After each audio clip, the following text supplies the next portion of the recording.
En définitive, nous sommes arrivés à la moyenne de 4,2 attentats par jour. Oui, il faut distinguer les attaques individuelles et les attentats à la bombe.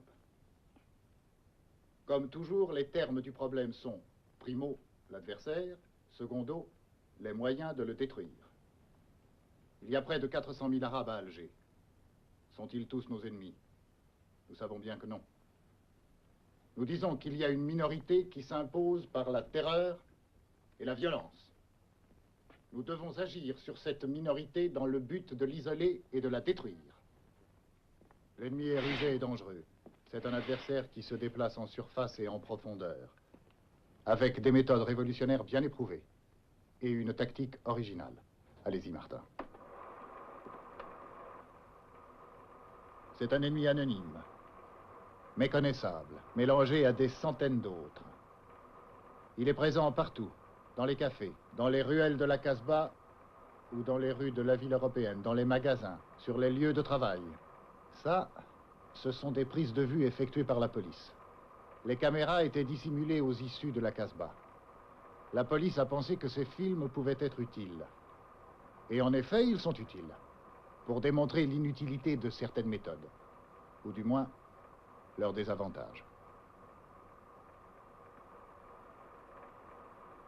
J'ai choisi expressément les films qui ont été tournés dans les heures qui ont immédiatement précédé certains attentats terroristes récents.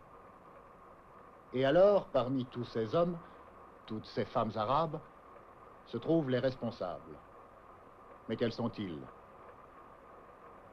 Comment les reconnaître? Le contrôle des papiers dans ce cas est ridicule.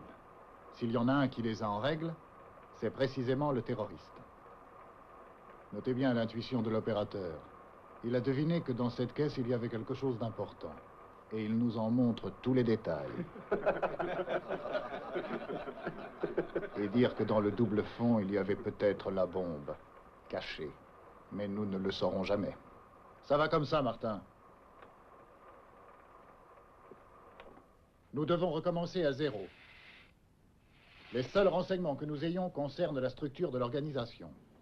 Commençons donc par celle-ci. C'est une organisation à pyramide composée d'une série de sections. Les sections, à leur tour, sont formées d'une série de triangles. Au sommet de la pyramide est l'état-major. Le responsable militaire de l'état-major trouve l'homme qu'il juge apte et le nomme chef d'une section, numéro 1. Le numéro 1, à son tour, en trouve deux autres, numéro 2 et numéro 3. Ainsi se forme le premier triangle. À présent, le numéro 2 et le numéro 3 trouvent deux hommes chacun. Numéro 4, 5, 6 et 7. La raison de toute cette géométrie est que chaque militant ne connaît de l'organisation entière que 3 membres maximum. Son responsable qui le choisit et ses 2 subordonnés qu'il a lui-même choisis. Les contacts se font uniquement par écrit. Voilà pourquoi nous ne connaissons pas nos adversaires. Parce qu'en réalité, ils ne se connaissent pas entre eux. Les connaître signifie les éliminer. Il en résulte que l'aspect purement militaire du problème n'est que secondaire. Celui qui est mis en évidence, c'est l'aspect policier. Je sais bien que ce mot ne vous plaît pas. Mais c'est le seul qui indique exactement quel type de travail nous devons entreprendre. Nous devons procéder aux recherches nécessaires afin de reconstituer toute la pyramide pour arriver à l'état-major. La base de ce travail est le renseignement. La méthode est l'interrogatoire. Et l'interrogatoire devient une méthode lorsqu'il est conduit de façon à toujours obtenir une réponse. Dans la situation actuelle, faire preuve d'une fausse humanité ne conduit qu'au désespoir et à l'incohérence.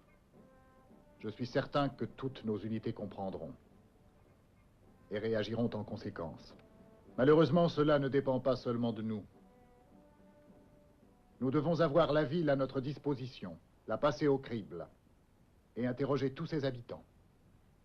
Et voilà que nous nous trouvons devant l'entrelac des lois et règlements de nos codes qui continuent à être en vigueur comme si Alger était un lieu de villégiature et non de bataille. Nous avons demandé carte blanche, mais il est difficile de l'obtenir. Il faut alors trouver l'occasion qui légitimera notre intervention et la rendra possible. Il faut la créer nous-mêmes, cette occasion. À moins que ce ne soit l'adversaire qui nous la donne. Comme il semble qu'il soit en train de le faire.